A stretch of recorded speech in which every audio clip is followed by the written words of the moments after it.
Welcome back to the Pig Trail Show. I am now joined by our basketball insider from Hogville, Kevin McPherson, in our Hog Hoops Report. And Kevin, confidence at an all-time high for Arkansas. They get a win yesterday over Mississippi State. 8 straight victories for the Hogs. What have you seen from this 8-game win streak? Defense, defense, defense, Nick. Now that's the headliner, and it's a big one. And you go back, and you've really had two bad halves of basketball defensively for Arkansas. First halves against South Carolina at home a few weeks ago, Arkansas gave up 40 points, trailed by 7 at the break. And then against Georgia in the midweek game this past week, Arkansas got down by 8, actually led by 6 at halftime, but gave up, just sweet shooting numbers for those Georgia Bulldogs.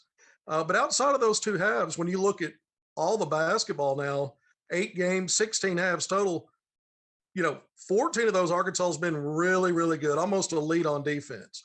And they fixed those 2 games I mentioned at halftime. They made adjustments. And so I think when you really look at the arc of this 8-game winning streak, Arkansas hasn't played its best stretch of basketball in terms of the opponents they faced in this league. We're going to talk about what's coming up next. Ooh. But they solved their own problems because they were in a bad spot there, losing 5 of 6. You win 8 in a row. I don't care if it's the best teams in your league, the bottom of the league, or somewhere in between.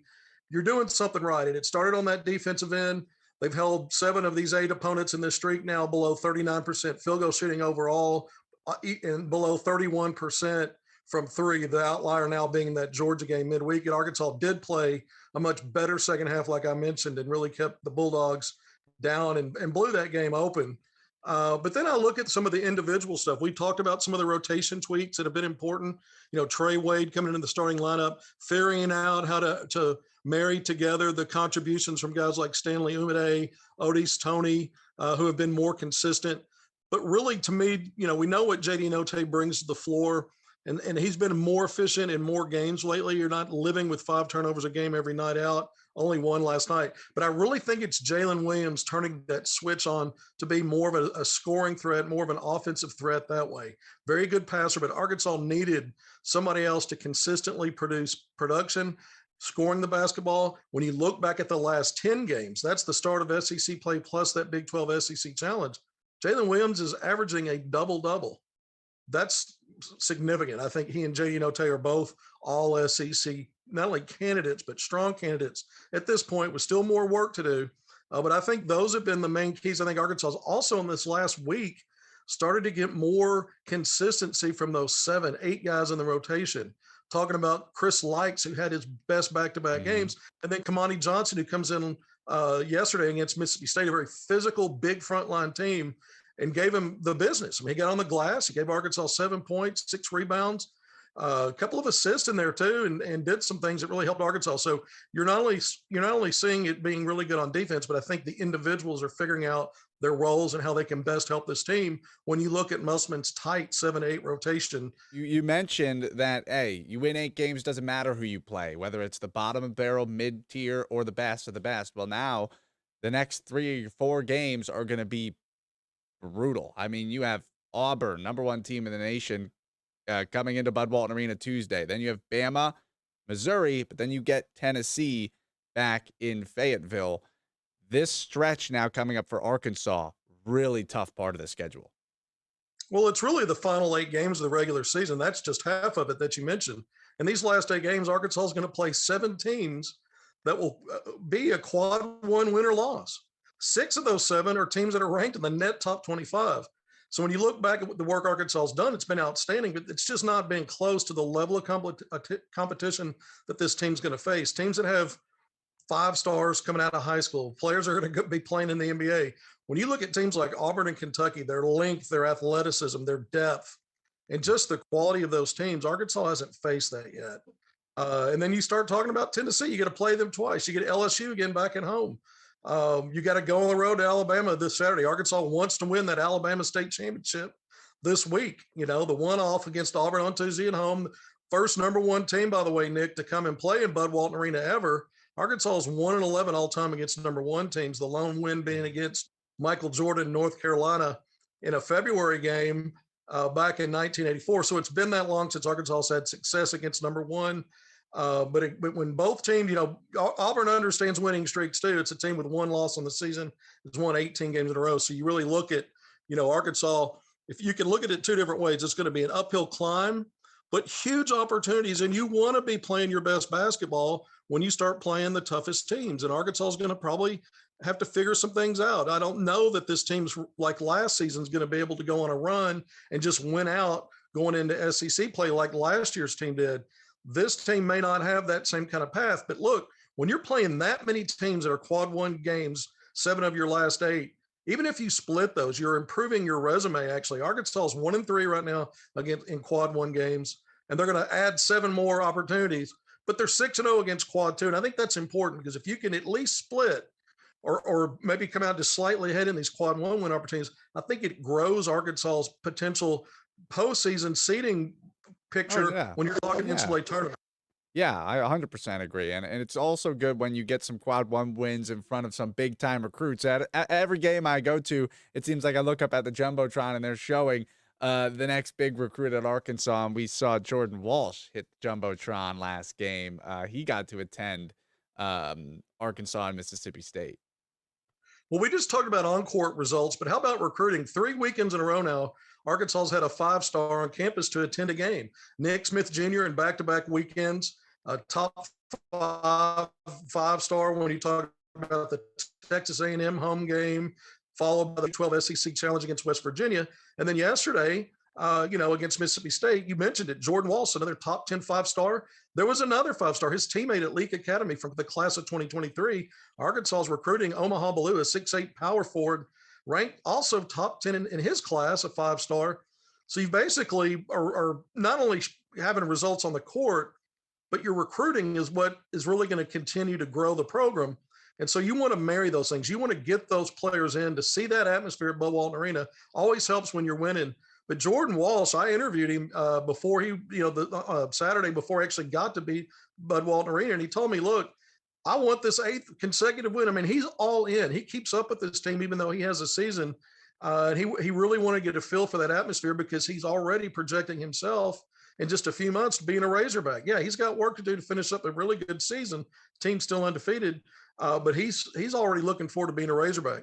And it can't help when his high school teammate is there too, getting a sense of what it's like to be a part of that Razorback family and atmosphere.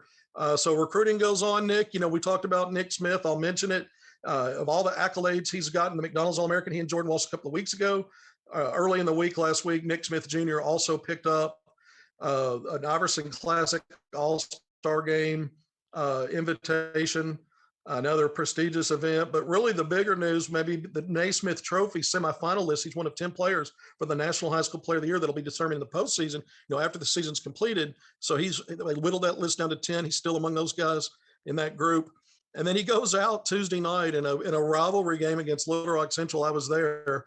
Not only did he have a triple-double, 28 points, 10 rebounds, 10 assists, and 5 steals, but he hit 2 buzzer beaters, one to send the game into overtime and one in overtime to win it as North Little Rock defeated Central 76-74. Nick Smith Jr. continues to back up all the promise and accolades he's getting. Yeah, it's crazy enough to hit 1 buzzer beater, but you hit 2 in one game. You got some clutch in your veins there. That's awesome to hear, Nick Smith Jr.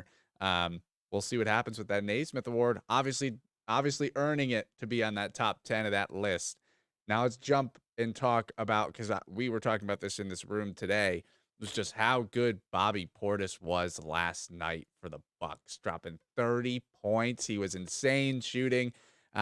We can talk a little bit about Portis and some more Pro Hog updates you have for us.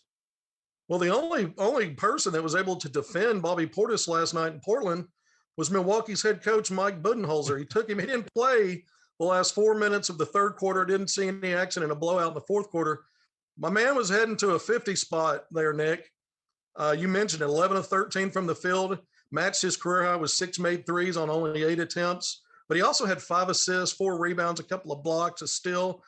Bobby likes attention, and he deserves the attention he's bringing on himself. I mean, he's one of only 3 NBA players, by the way, to average at least 15 points, at least 9 rebounds, and shoot better than 40% from three. So he's an elite company in terms of what he brings to the court in the NBA, regardless of all-stars and superstars. He's one of the best players in the NBA, period, because Milwaukee, we know he's a big part of that team, that organization winning its first NBA title in 50 years last year and looking to get back this year. But Bobby Portis has been great. You look at Moses Moody, back-to-back games. He started out with a G League game early in the week, 27 points in a win.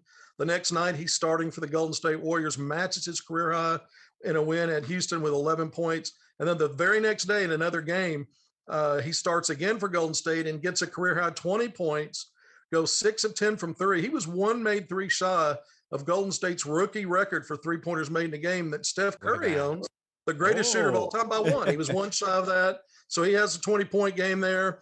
And then Isaiah Joe with the 76ers, a couple of back-to-back double-figure scoring games in the week on a team that's also got a really good record in the Eastern Conference and a superstar Joel Embiid. But Isaiah Joe's minutes are increasing, his role's increasing. And so it's always good to see the Pro Hogs. And then Mason Jones, I'd be remiss, early in the week, even though we're in February now, he was named the player of the month of January for the NBA G League. So here's a guy that's kind of, been on a two-way contract with the Lakers, getting some opportunities. But you look at the Pro Hogs right now, Nick, and they're more than just on rosters.